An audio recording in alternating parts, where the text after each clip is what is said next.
Hiya, welcome to my anthology of poems inspired by my curious, thought-provoking and random conversations with my treasured friends and awesome family. I've been putting these together over the last few weeks, so sorry if I haven't been posting one every day. But here I go. It is called I Think I'm Stuck in Wonderland. I think I'm stuck in Wonderland, my friends the characters around me. The Cheshire Cat has dreadlocks, appearing ever so frequently. The Mad Hatter has evolved to embrace robotic LED. The March Hare and the Dormouse have disappeared into the trees.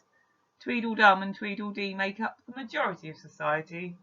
The White Rabbit is on digital Valium. He is losing track of time.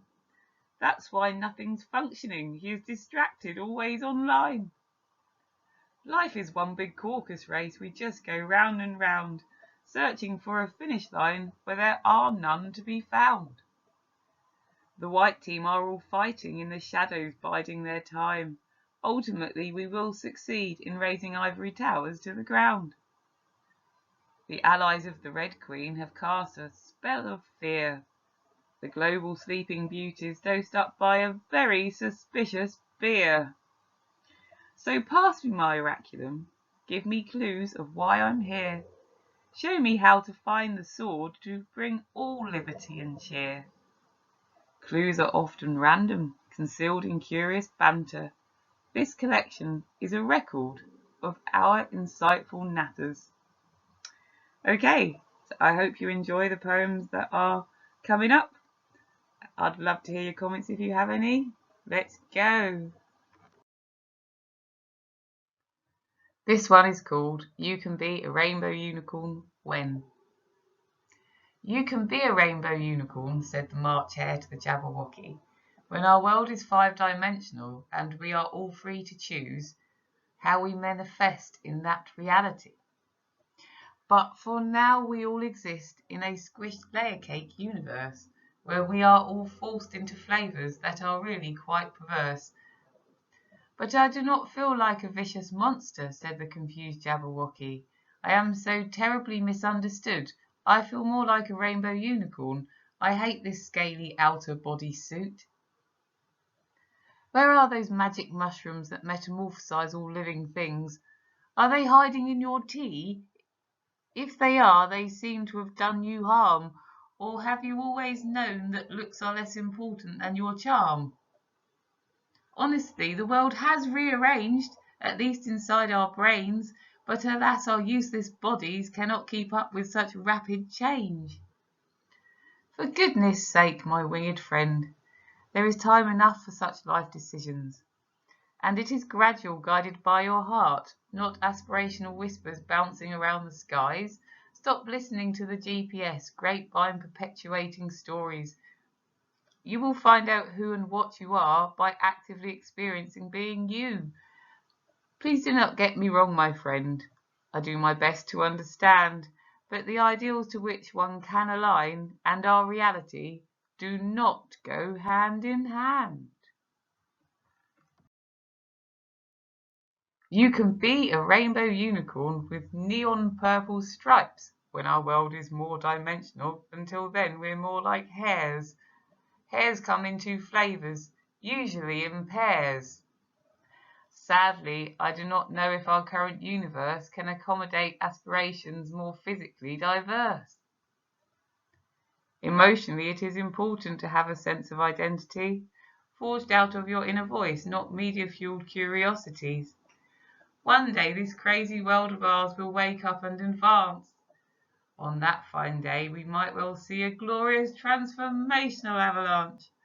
I could well be wrong, my friend. Your generation could be advancing. Things all change so blindingly fast that it keeps getting tripped up by the past. What I am really trying to say is, why do we open the gender jar to them at such a tender age? What happened to childhood innocence and learning through joyous play? I acknowledge we're individuals and we should be free to be all that we desire, so please give our youngsters space to find out naturally where their truth lies. Give a child a candy store, they will want to sample every sweet.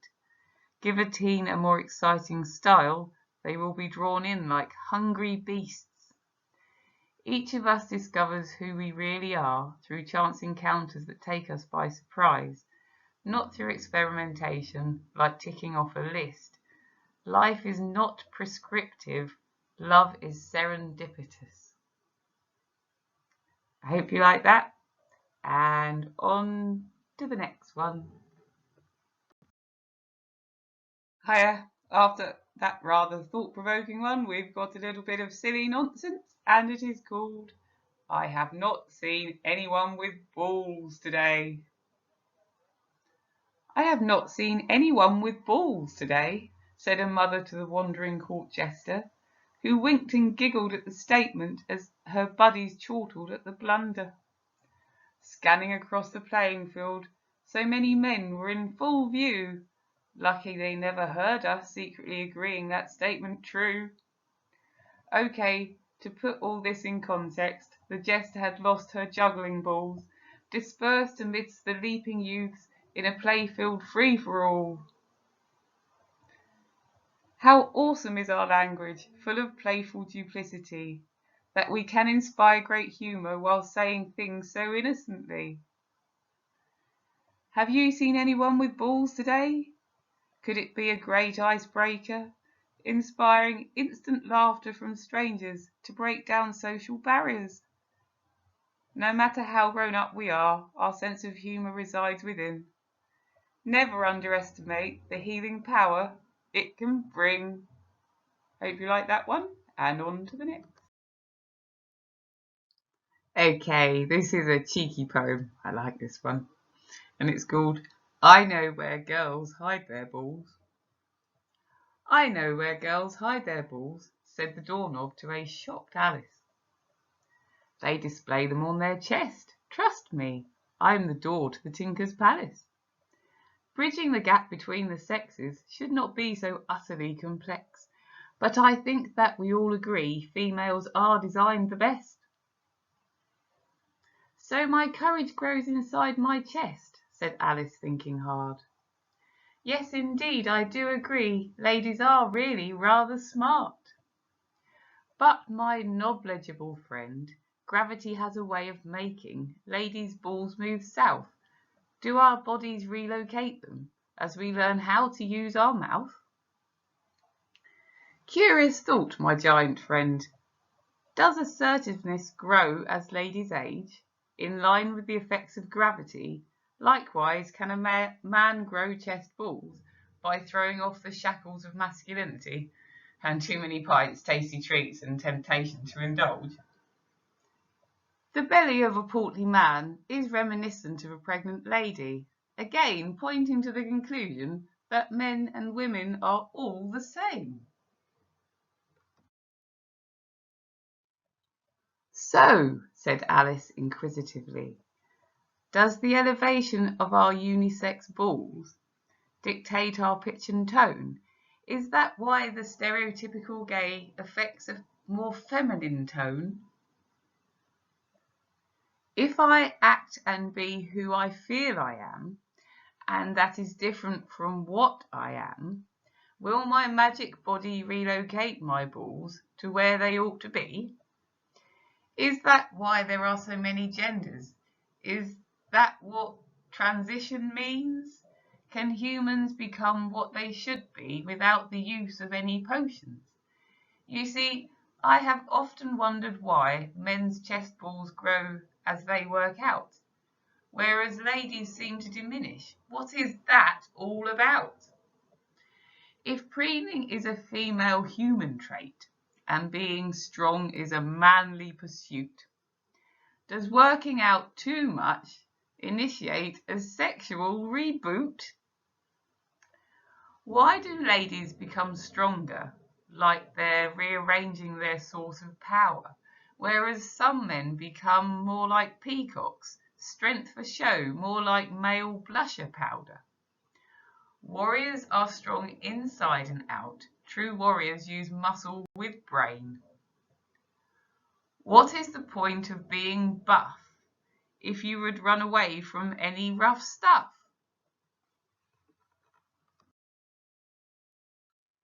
Is there a happy medium? Everything in moderation? Strength is only useful with appropriate application. 'Cause many species can gender swap according to external forces to balance out populations to help them make wiser choices. What do you say, my door opening muse?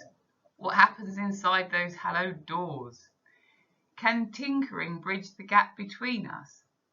Can we all be as equally unique and spectacularly special as our peers? I am but a doorknob. It is not my place to say. We all must learn our secrets through exploration and joyous play. But one thing I can confirm is that boob tubes and boxer shorts have a lot in common. They are both receptacles of precious balls that make our lives productive and most becoming. The end of that poem. I hope you like that. And on to the next. Okay, on to a more thought-provoking one, and this is called What Colour Are Your Problems Today? Have you spotted white boys dressed and acting as if they're black? Or vice versa? All I know is that modern life gives all colours heart attacks. Not meaning here to stereotype, but as my friend wisely observed, black people can have white problems, and the same applies in the reverse. Every ethnicity has its share of extremely rich to very poor. Every nation everywhere struggles with inequalities galore. The problem here ain't racism, it is more dehumanistic. No one cares what we look like, motives are purely materialistic. Humans need an underdog to make themselves feel superior, other humans to do their bidding to prove that they are better.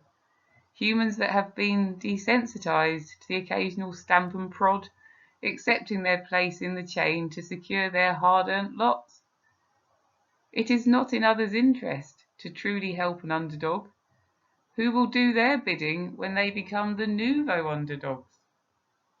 So we are fed lots of distractions, enticed to spend our meagre wage on trivialities promoted in our modern age, in the hope that we won't speak up about the hurdles that they put in place, hoping we'll turn a blind eye to avoid a big slap in the face. In a scramble to be inclusive, I think we have gone too far. Is it so bad to be myself, just a white British cisgender able-bodied star? I have been discriminated for many different things. My hair, my sex, my style, even my personality, my non-existent phobias ascribed because I am a girl, my outspoken nature and my personal integrity. All now water under the bridge, resentment breeds more pain. But seriously, if that was not enough, society adds more layers. Is it insane? Must I fit into lots of boxes to secure the future that I need? Are my talents alone not sufficient to show I can fulfill my earthly deeds? Diversity should be about using talents in the right places, not fulfilling criteria to ensure diversity within corporate workspaces. Besides, my problems are technicolor. They pop out of our mobile screens. The planet needs attention. Forget chasing after elusive memes. Step outside that virtual world, observe what's going on. All the best epiphanies happen when we sit in silence, in nature, all alone. Hope you like that. Right, what's coming next, I wonder? Okay, this one is called You Could Eat an Elephant If You Nibble for Long Enough. You could eat an elephant if you nibble for long enough. Have we nibbled far too much to allow repair of Mother Earth? Mining here, mining there, extracting ballast without a care. What happens to a ship at sea when it's not balanced properly? Pounding here, drilling there, vibrations spread out everywhere. What happens when ripples are so vast? Why has our weather changed so fast? Fires here, flooding there, cyclones popping up everywhere. Are we being forced to see the consequences of our humanity? Locusts swarm and algae blooms, like rashes of our skin. Unhealthy bodies can be detected from external issues so perplexing. Humans are like plump chicken gorging on nature's fatty balls, ferociously defending resources, ignoring nature's innate rules. Take only what you need in life, so all can find their share. Be resourceful with that which you take, and leave no damage in your wake. Give back what you take out, in whichever way you can. Say thank you to Mother Nature and her generosity to man. If the planet were an elephant, would you nibble at its tusks, remove its bones and muscles until it crumbled into dust? As told in the tale of the 3 cows, we are devouring the planet from within, hiding what is happening beneath its beleaguered, depleted skin. Nibbles go unnoticed until it's too late to even scream.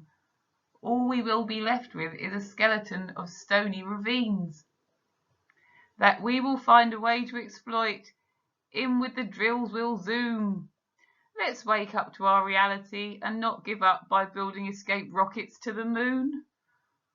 Power lies in our choices where we choose to spend our dosh. So let's support those working towards bettering our stewardship of the land, sea, sky, and all of life on Earth. Thank you for listening to that one. Okay, and on to the next. Hello again. Here's another poem to make you think, although it does make me chuckle as well in places, so I hope you like it, and it is called Our Kingdom is Swarming with Highwaymen. Whatever happened to the merry men? Did Batman and Robin get lost? Our kingdom is swarming with highwaymen. Can I please speak to their boss? Where are our gallant heroes? Where are their mighty steeds? Oh yeah, they're in a hamster wheel trying to fund their life of greed. Whatever happened to Robin Hood and his philanthropic merry men?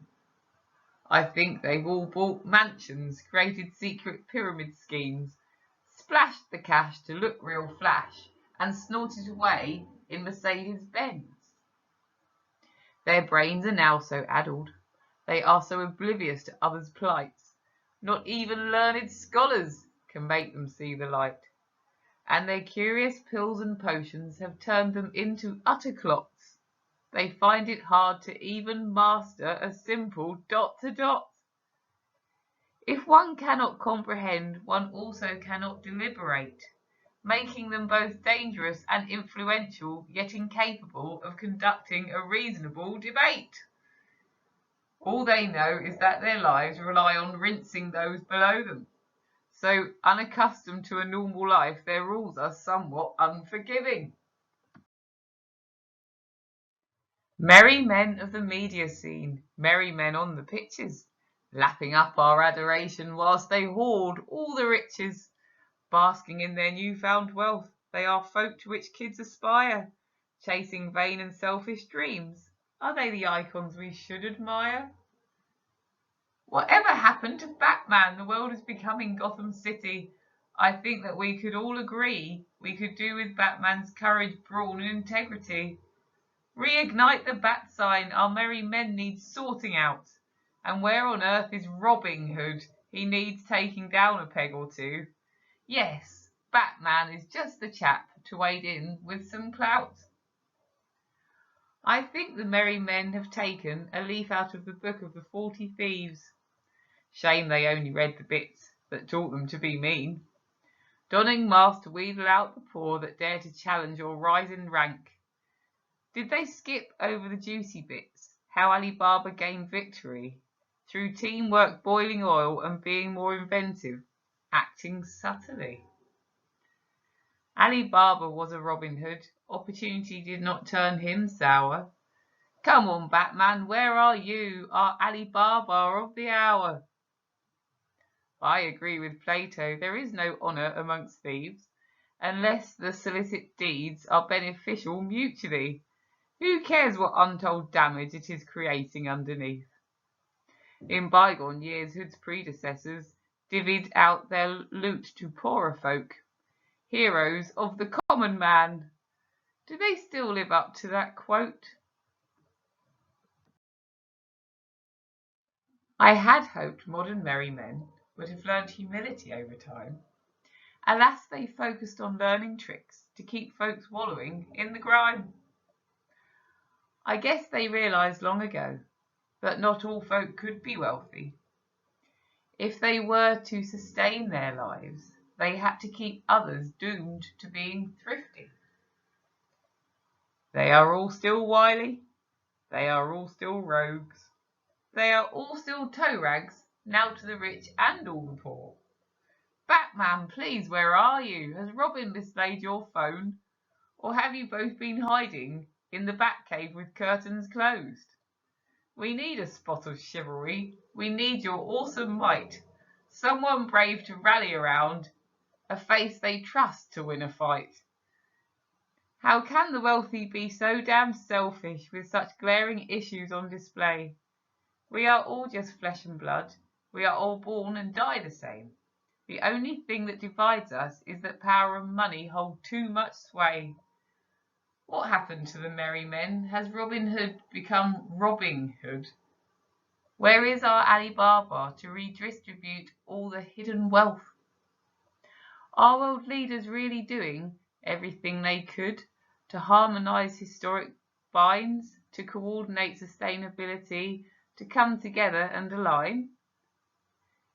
To give up some of their luxuries, to make sure all have what they need. Such things are hard to action in the presence of indecency and greed. Oh, I hope you like that. Sorry, it was a bit long. And coming up is the last poem that I've actually put to song. I hope you like it. Here it comes. Hiya! Thank you so much for listening all the way to the end. I hope you've enjoyed the poems. I've decided to finish this anthology with alternative lyrics to What a Difference a Day Makes by Dina Washington from 1959. And my rendition is entitled What a Difference a Pandemic Makes. I hope you like it. Here we go. What a difference a pandemic made. Too many idle hours brought the fear and the cowards. Let's bring back happy again. Once our lives were carefree, dear. Today we lose liberties, dear. We act out of contrived fear, dear. Since this pandemic began, Lord, what a difference a pandemic makes. There are troubles before us, skies above us so stormy, since we all lost our wits. Let's turn fear into excitement to claim back power from the gifts. What a difference a pandemic made. Do things feel different to you? Dum dum dum dum dum dum. Hope you like that. Big hugs to all. Bye bye.